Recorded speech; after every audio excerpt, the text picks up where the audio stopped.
Lorsque l'être humain s'incarne pour la première fois sur Terre, il est libre, sans fil du destin ou karma.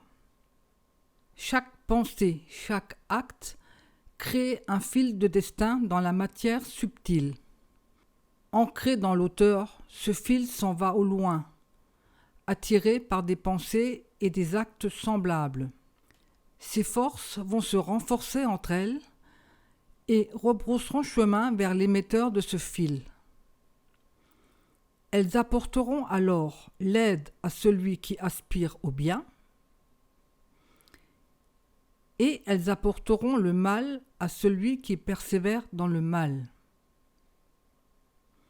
Chaque personne tisse quotidiennement de nouveaux fils qui s'ajoutent aux anciens et qui s'assemblent en un vêtement que la personne devra porter. Les lois régissant l'univers étant parfaites, l'arbitraire et l'injustice en sont exclus.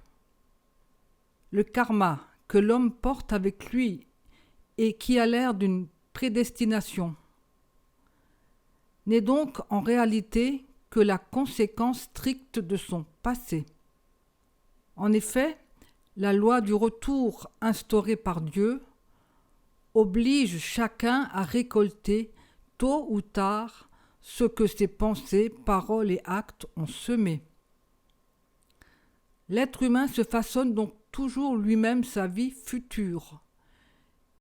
Il en fournit les fils et détermine ainsi la couleur et le modèle du vêtement tissé pour lui sur le métier céleste par la loi du retour. Autrement dit, le karma, c'est aussi le tapis que nous fabriquons aujourd'hui et sur lequel nous devrons marcher demain.